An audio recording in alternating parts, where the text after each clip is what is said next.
Welcome to my presentation or video essay about Spider-Man 2.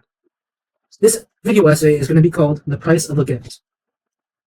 Now, here's the introduction. Intelligence is not a privilege, it's a gift that you use for the good of mankind.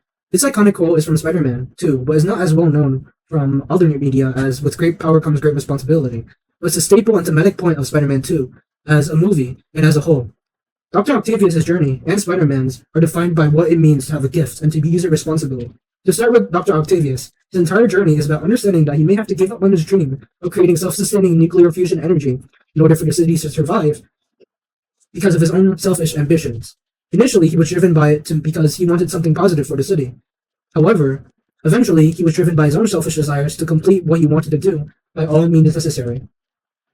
When his wife was taken away from him, and his machine collapsed in on itself, he loses everything, including his sanity.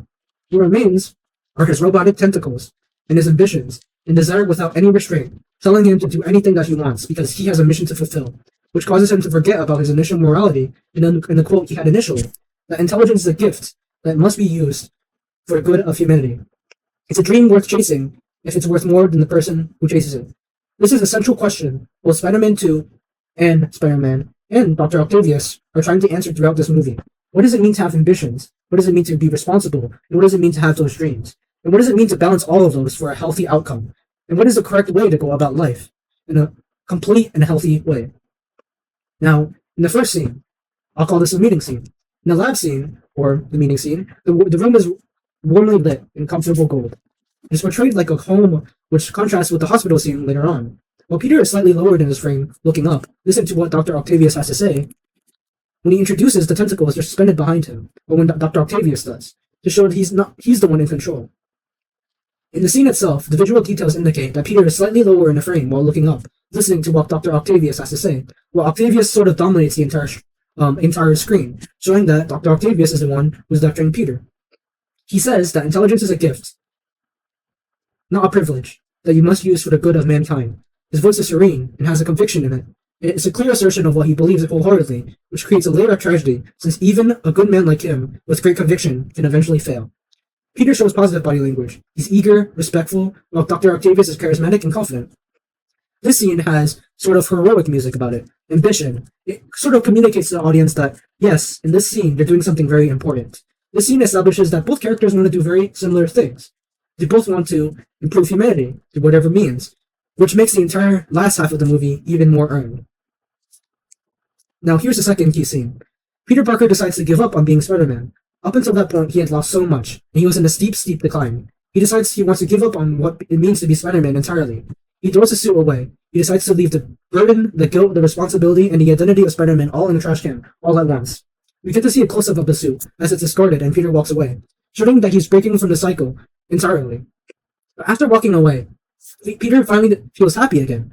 This isn't actually treated as something wrong. It's treated as something that kind of benefits him. In particular, the kind of tone is really upbeat. Like, finally Peter Parker is happy again. He's sleeping nicer, he answers questions for his professor, he walks in the daylight, he's eating hot dogs, and he's not trying to bust criminals at every single turn and toss. Now, for the music, it's kind of implying two different things. For one, he's walking in the rain, right? But he's also deciding that despite walking in the rain, he's gonna move past it. Because I'm free, nothing's bothering me. Now, it's not necessarily saying that, oh, he's moved past the trauma entirely. He's just saying that it's not bothering him anymore, even though it's still there. Just like Peter Parker in the moment, he's forgotten his responsibility and decides to live a normal life, not as Spider-Man, but as Peter Parker. And the visual cues of the scene is kind of like bright. There's nothing really wrong, right? Everything's kind of like serene, it's kind of like dreamlike. And yeah, and for his body language, well, it's initially kind of awkward and clumsy. It kind of gets more confident as it gets on. Like in the first scene, he trips on himself, but then he gets up and then he raises his hand for the professor. In the scene, is kind of communicating that, yeah, he's improving. He's free. However, what Peter eventually comes to understand is that his identity is not separate from Spider-Man, no matter what he tries to do. And the next scene kind of proves that.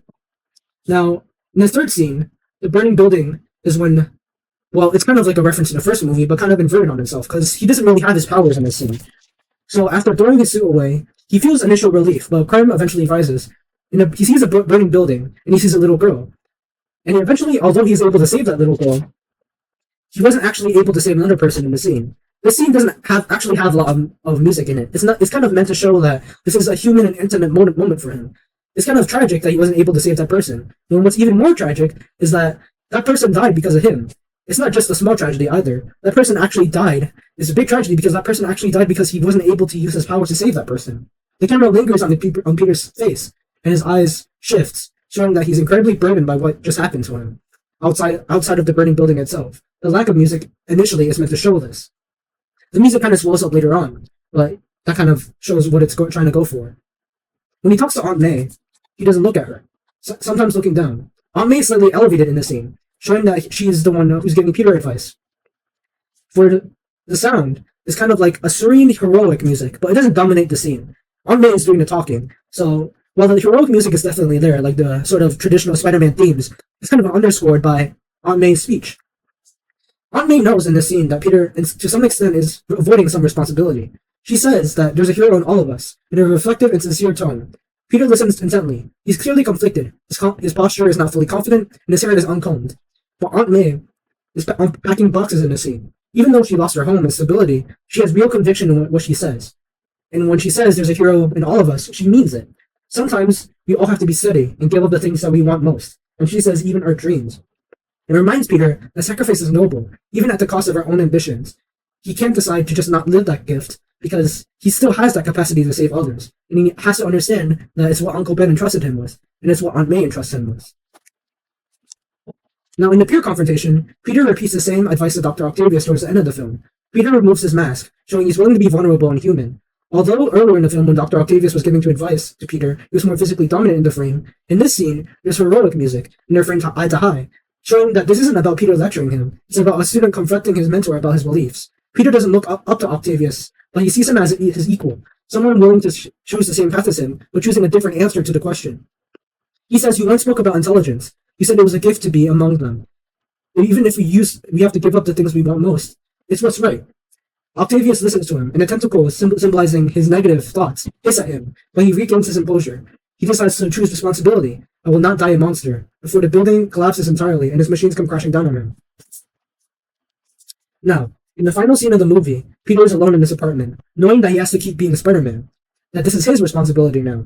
But then Mary Jane pops in, and he tells him, "I know you're afraid, but I'm not.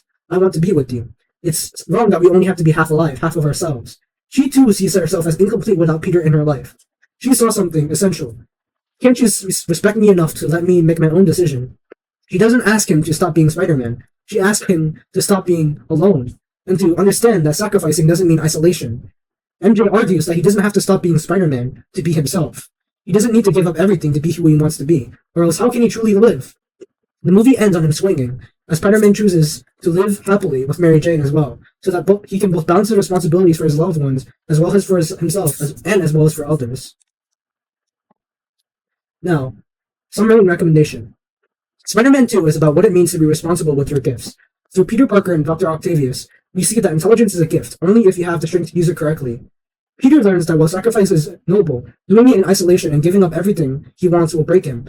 It's only after he embraces his humanity and lets others like MJ and Aunt May in does he become the hero that he's destined to be. Relevance and recommendation.